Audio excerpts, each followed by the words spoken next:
The Breeders' Cup Classic field is evolving faster than ever. Horses are shifting divisions, new names are emerging as serious contenders, and trainers are dropping hints that could reshape the betting landscape entirely. We're breaking down the top 10 contenders, the latest updates, who's in and who's out, and the surprises creeping into contention, from a shocking division shift to dominant 3-year-olds rising in the ranks. And I'll be covering every major development between now and the Classic. So subscribe and turn on notifications to stay ahead of the game.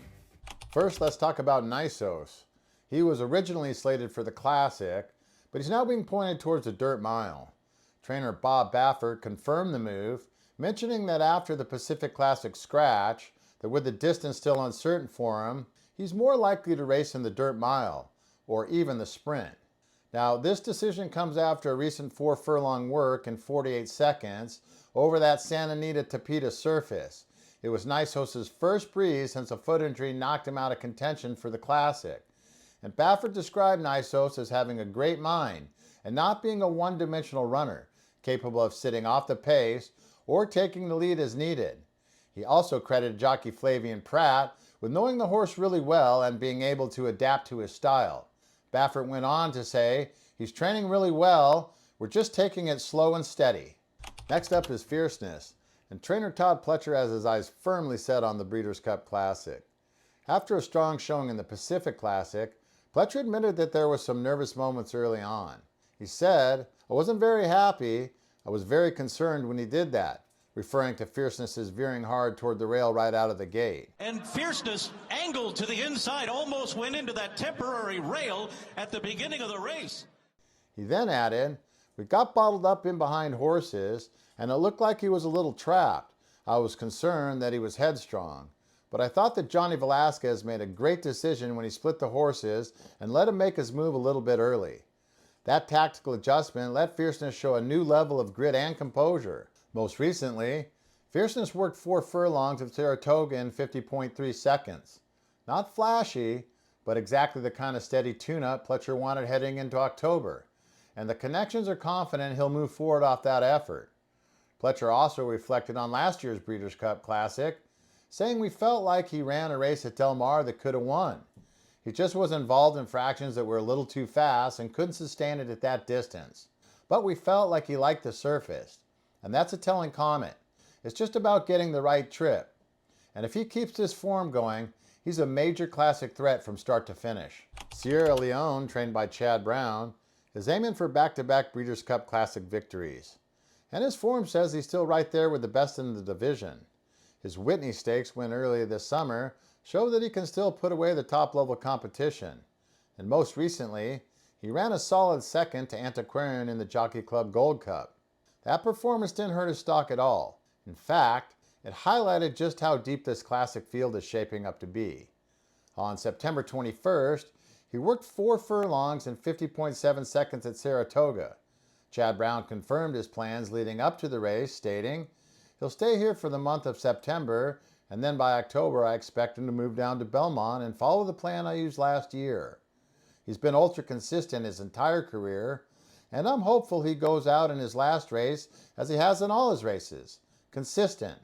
He shows up every time, and he's never been off the board.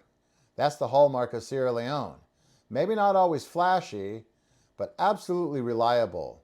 And with this being a swan song before moving on to his next career at Coolmore's Ashford Stud, you know the barn's going to have him dialed in for one last big run. Antiquarian's been quietly climbing the rankings. Pletcher said he's doing excellent, very good. I thought that was a great performance. He's steadily improving, and I thought it was his best race to date. He's learning how to polish a race off, so we're very happy with him. Pletcher confirmed that Antiquarian will train straight up to the Breeders' Cup Classic, and the Gold Cup earned him a 108 Beyer speed figure, which was the best of his career. Antiquarian has won the Jockey Club Gold Cup under John Velasquez. Sierra Leone finished second. Mindframe had a rough start in the Jockey Club Gold Cup, unseating rider Irad Ortiz Jr. shortly after the break. Despite the mishap, he still ran on for a mile and an eighth without a rider. Trainer Todd Pletcher noted that both Mindframe and Fierceness breezed last week, calling them easy breezes in their first works back. As for potential prep before the Breeders' Cup Classic, Pletcher suggested that the team is leaning against it. He said, "We feel even though it wasn't a true race, he still ran around there for a mile and an eighth. With the goal being to have him at his very best on Classic Day, we didn't believe running him back would necessarily achieve that."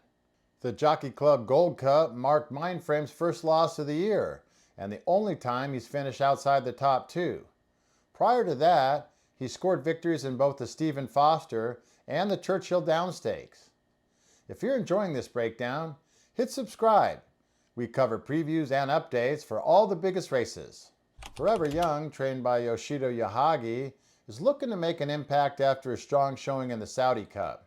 But the colt disappointed last out in the Dubai World Cup, where he finished a dull third as the odds-on favorite. To regroup, Yahagi plans to prep Forever Young in the listed Nippon TV High. It's run at Fambashi on October 1st and contested over 1,800 meters, which is about 9 furlongs.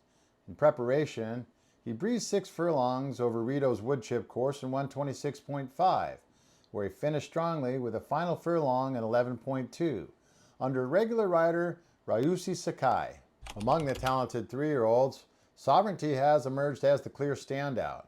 Trainer Bill Mott calls him pretty special, and the colts backed it up with victories in the Kentucky Derby, Belmont, Jim Dandy, and the Travers Stakes. Now, early in his career, he was known for making one big run from the back, but his recent efforts show how much he's matured, able to sit closer to the pace and still finish powerfully. His 1:15 buyer speed figure in the Travers is the highest in the Classic field so far, and anything close to that makes him the one that they'll all have to beat. Sovereignty most recently worked 4 furlongs and 50.5 at Saratoga, and will continue training up there until the Breeders' Cup Classic with no prep races in between. Now, a victory in the $7 million Classic would almost certainly lock up Horse of the Year honors for the son of Into Mischief, but Mott already believes that the colt has the 3-year-old championship locked up.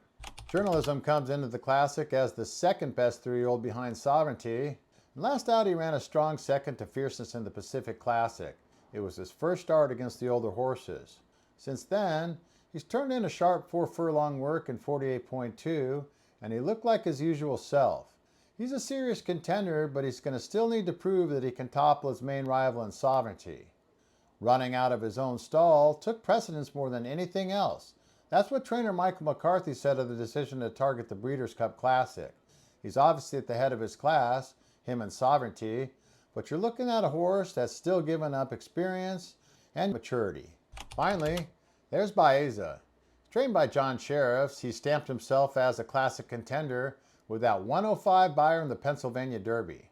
Sheriffs called him a nearly flawless horse, and all signs point to the Breeders' Cup Classic as his next target. While he's yet to beat either Journalism or Sovereignty, Baza has been right there with him, not more than a length behind. And as a May foal, he still has room to develop and take another step forward, which could put him squarely in the mix against the division heavyweights. Which horse do you think will surprise everyone in the Classic? Drop your picks in the comments below. And don't forget to like and subscribe. Weekly updates are coming all the way through race day. And thanks for watching Trackside Profits. I'm Tom, and I'll see you on the next one.